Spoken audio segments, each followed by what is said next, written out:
Alright, shalom everybody, Autumn Rose here. Shall we real quick before I head to bed?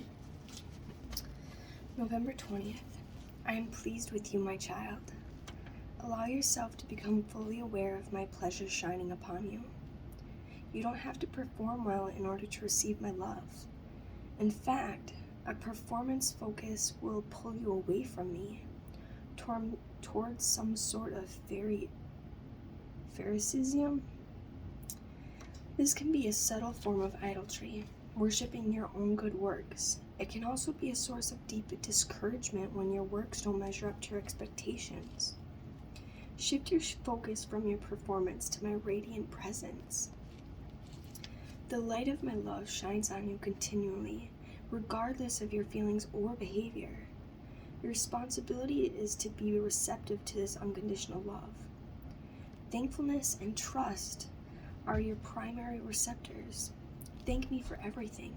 Trust me at all times. These simple disciplines will keep you open to my loving presence.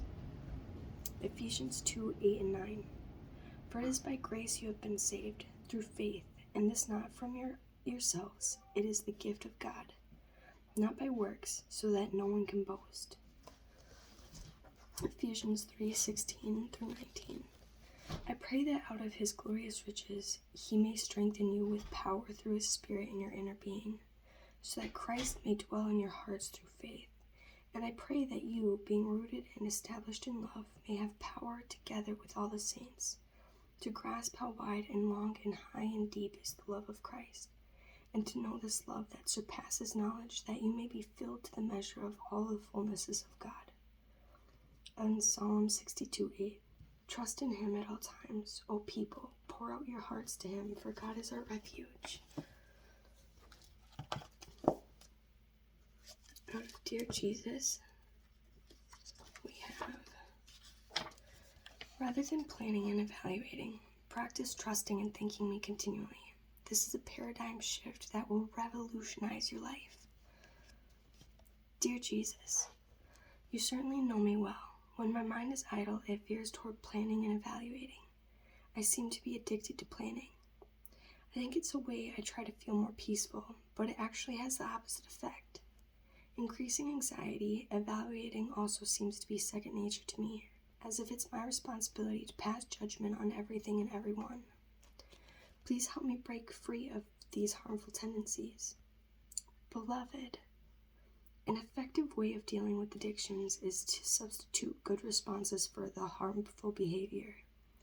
When you find yourself flitting down your well-worn path of planning, stop and affirm your trust in me. It can be as simple as saying, I trust you, Jesus, to help me with this. Remember that I will be with you at that future time, helping you make decisions when needed, so you can substitute affirmations of trust for compulsive planning. As you do so, your anxiety level will drop dramatically. Your sense of responsibility to make judgments about everything is both hurtful and distorted. This attitude easily deteriorates into criticizing and complaining, though you may not realize it. Much of this negativity is ultimately directed at me, the one who is sovereign over all things. Thankful words are the best replacements for your criticisms and complaints. There are always so many things you can thank me for, especially my provision of eternal life. As you practice trusting and thanking me, the quality of your life will improve immensely. Changing your thought patterns requires time and mental discipline. However, the results are well worth the effort. Your thankful, trusting attitude will bring good pleasure to me and abundant blessing to you.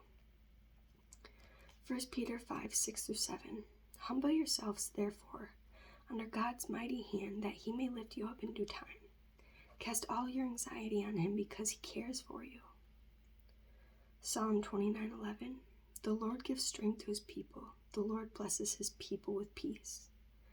In Matthew 7:1. Do not judge, or you will be judged. Or you too will be judged. All right. Good night, everyone. Autumn Rose signing off.